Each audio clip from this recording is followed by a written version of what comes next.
nuestro abogado consentido, Valente Arizabalo, bienvenido. Gracias, Pita, muchas gracias. Fíjate que sí es un tema bien interesante y comprenderlo y analizarlo creo que es muy importante, sobre todo por todo lo que estamos escuchando ahora, ¿no? Vamos a hacer un poquito de historia para entender bien lo que está pasando y por qué está pasando. Nosotros tenemos en la actualidad vigente y funcionando un sistema que se ha llamado el nuevo sistema penal acusatorio, penal oral, penal controversial. Ese sistema lleva funcionando un año, entonces es nuevo, pero no tan nuevo, ¿no? Ese sistema se planeó desde el año 2008, donde se modificó la Constitución y con esa idea de tener un sistema más ágil, con más garantías para la víctima, también para el acusado, con una serie de características donde la presunción de inocencia es lo más importante, no eres culpable hasta que se demuestre, no eres inocente hasta que no se demuestre lo contrario. Entonces se planeó y se dijo que iba a entrar en vigor en el año 2016, o sea, hubo un plazo de 8 años para que las autoridades, los jueces, los abogados, todos los que tienen o tenemos que ver en estas cuestiones, nos pudiéramos preparar. Nos damos cuenta que cuando entra ese sistema en vigor, pues muchas instituciones que tenían que estar listas, muchos tribunales de los estados, pues resulta que les faltaba todavía un buen pedazo del camino que tenían que recorrer y empieza el sistema penal con algunas deficiencias. Una de las características de ese nuevo sistema penal, a diferencia del sistema anterior, es lo que se califica como un delito grave. Antes, nosotros entendíamos que un delito grave, que no admitía el derecho de estar libre en un proceso bajo caución, era un delito cuya media aritmética, ahorita lo explico, era superior a 5 años. O sea, que en el delito X, como se llamara, la ley dice entre 2 años y 10 años a quien cometa esta conducta ilícita, este delito. Lo sumamos, son 12, entre 2 a 6. Si pasaba de 5, era un delito grave, si era de 5 para abajo, era un delito que podía disfrutarse de esa caución. Con este nuevo sistema se cambia y ahora se dice, solamente van a ser delitos graves y nos marcan una lista, son más o menos como 7. Violación, delincuencia organizada, delitos contra la salud en algunas modalidades, secuestro, se me van algunos, lo ponemos en el Twitter, pero bueno, esos 7 son los únicos que están considerados graves, que obligan a un juez, que se llama juez de control, que cuando una denuncia o un proceso penal llega a sus manos, está obligado a decir, en estos delitos voy a decretar algo que se llama prisión oficiosa. O sea, vas a estar tú procesado, imputado es el término, en la cárcel, porque son tan graves que es un peligro que estés fuera. Todos los demás, que pueden ser 1, 2, 23, 24, porque ahora se manejan, he estado escuchando en las noticias que se maneja como una lista. Sí. Pueden ser 20, 25, pueden ser muchos, no necesariamente unos en particular. Sí, es que se hablaba de 24. Así es, Ajá. más bien es por exclusión. Los que no son graves tienen una presunción, esos delitos que no son graves, de que el imputado puede estar siguiendo un proceso penal. O sea, que no es una persona peligrosa y por lo tanto puede estar en la calle. En principio, porque también hay que entender lo siguiente. Los que son de oficio graves, el juez está obligado a dictar prisión oficiosa Que son los que preventiva. dijiste, homicidio, violación. Ajá. Esos.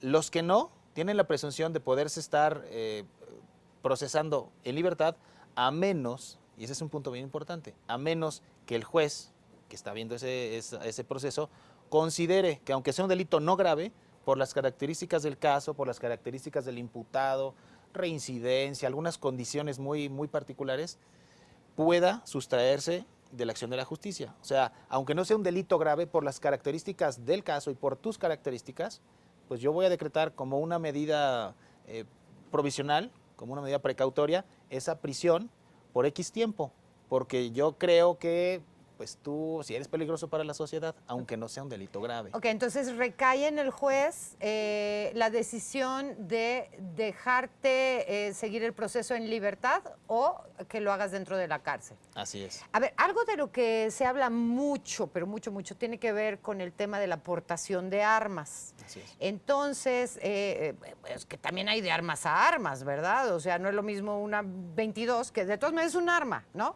Pero no es lo mismo una 22 que un cuerno de chivo, ¿no? Así es. ¿Qué pasa si alguien sufre un robo a mano armada? Bueno, uno de los delitos que son considerados graves, ahorita que tocas el tema, es cuando el delito se comete mediante violencia, con el uso de armas y o explosivos. Entonces, una cosa es portar un arma.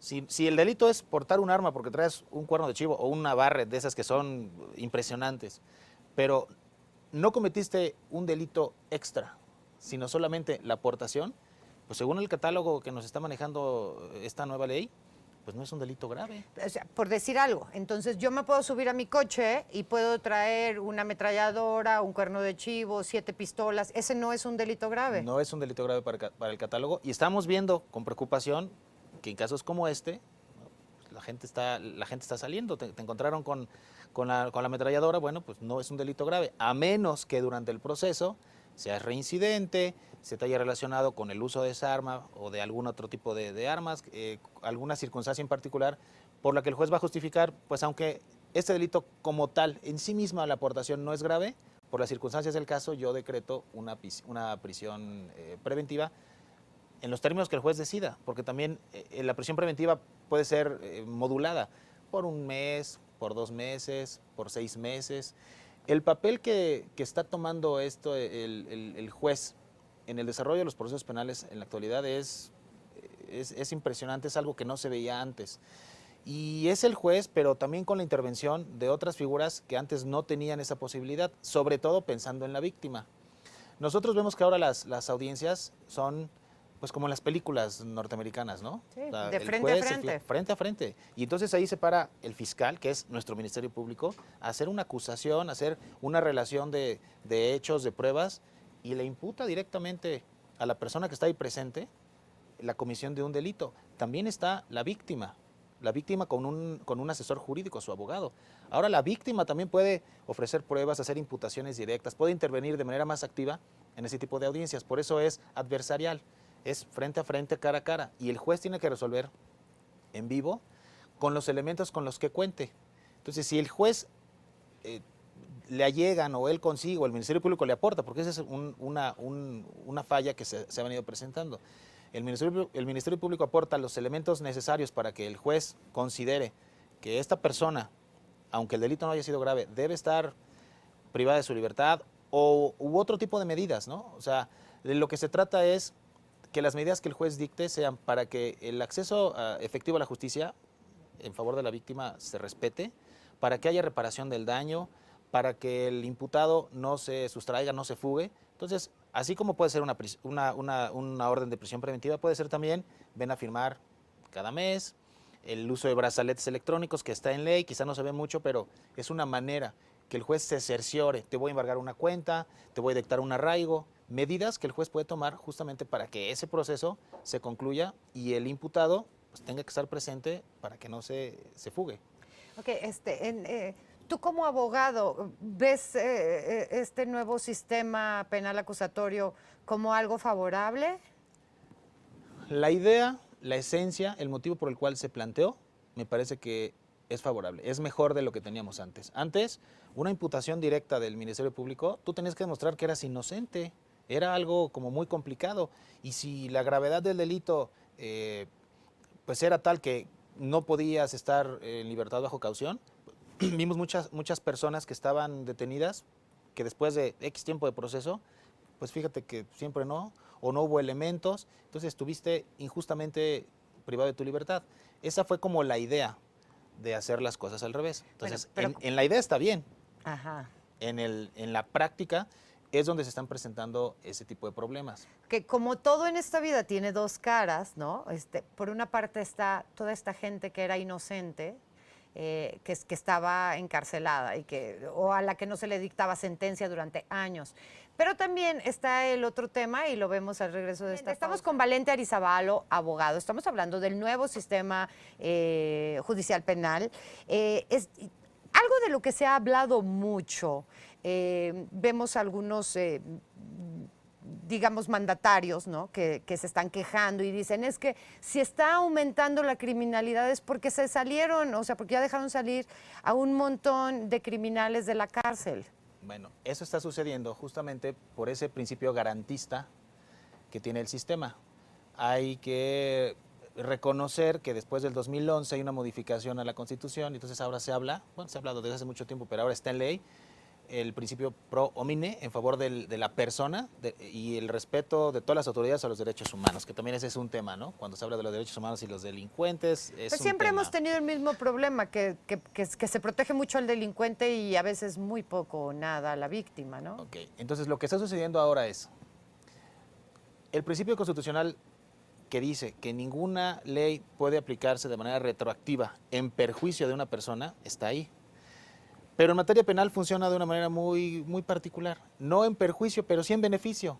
Okay. Entonces, si a mí me privase de mi libertad por un proceso que se llevó con base en las leyes anteriores, donde el delito que yo cometí era grave y por eso estoy privado de mi libertad, pero resulta que ahora, con las nuevas normas, ya no es grave, entonces yo sí puedo pedir que se aplique esta nueva ley de manera retroactiva porque es en mi beneficio, en beneficio del reo.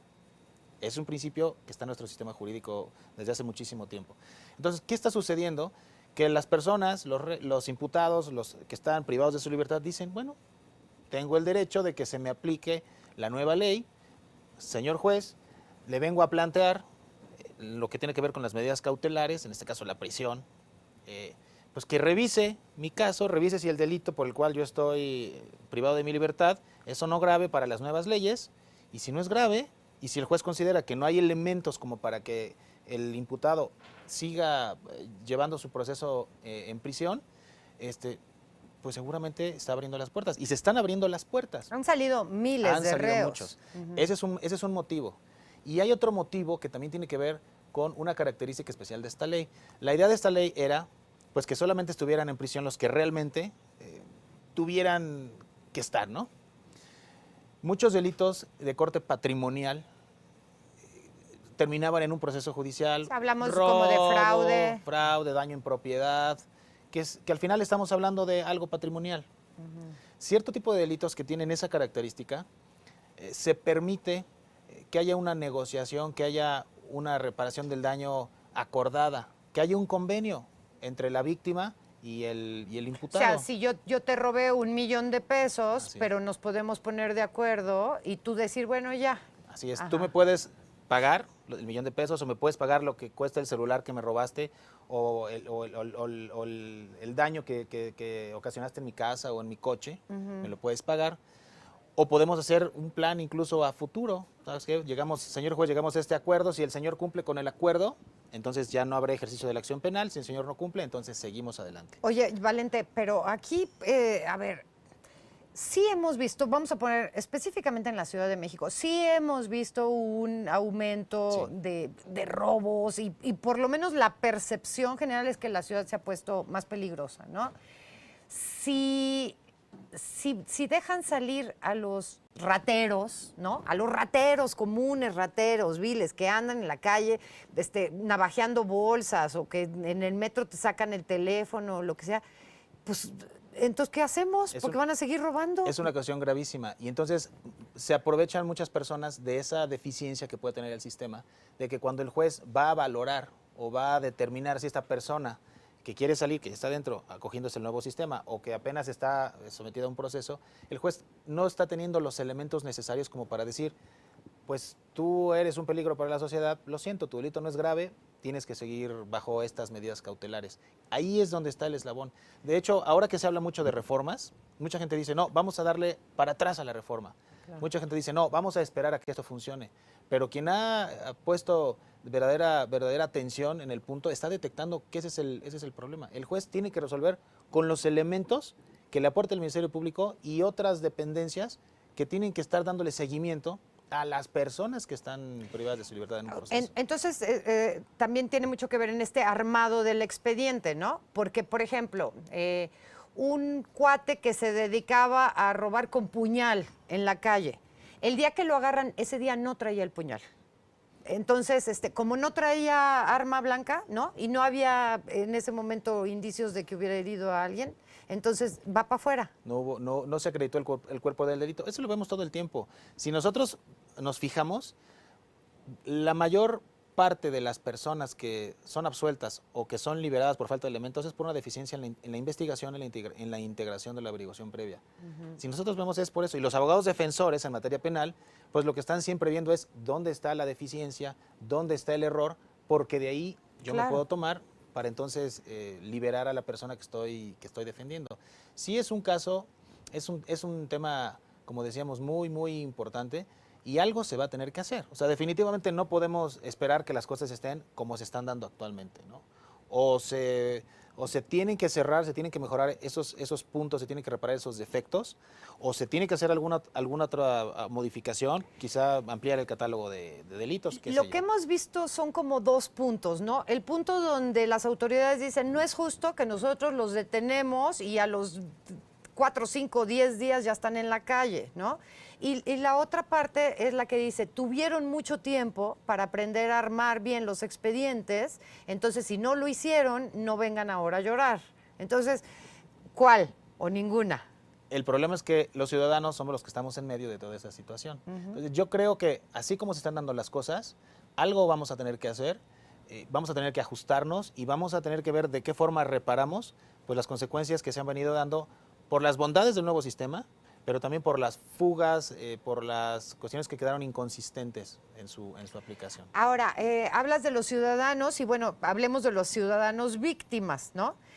Te vienen, te amenazan, te lastiman, te roban, no sé, te hacen alguna cosa mala y a la hora que lo tienes que enfrentar, tú sabes que a lo mejor no está bien armado ese expediente, tú estás poniéndole el dedo encima. Si este cuate sale en una semana o en 10 días está en la calle, ¿te da miedo que se vaya a venir ahora en contra de ti? Ese es un motivo por el cual la gente a veces no denuncia, ¿no? Porque mucha gente va a denuncia, está en la agencia del Ministerio Público y de repente se acercan conocidos, familiares, pues del delincuente, de quien está ahí esperando a que se defienda su situación jurídica, y te amenazan o te empiezan a presionar, y es lo que mucha gente no quiere. Dice, mira, pues ya me robaron, yo ya no quiero regresar a las audiencias, no quiero estar en careos, y esa es una situación que es consecuencia de la impunidad o de la sensación de impunidad que está flotando en nuestra sociedad todo el tiempo, ¿no? ¿Para qué denuncio? Pues, ¿Para qué lo hago? Es que mira, estoy pensando en algo, por ejemplo, que es súper común, es de todos los días, nos ha pasado a todas las mujeres que hemos utilizado el metro,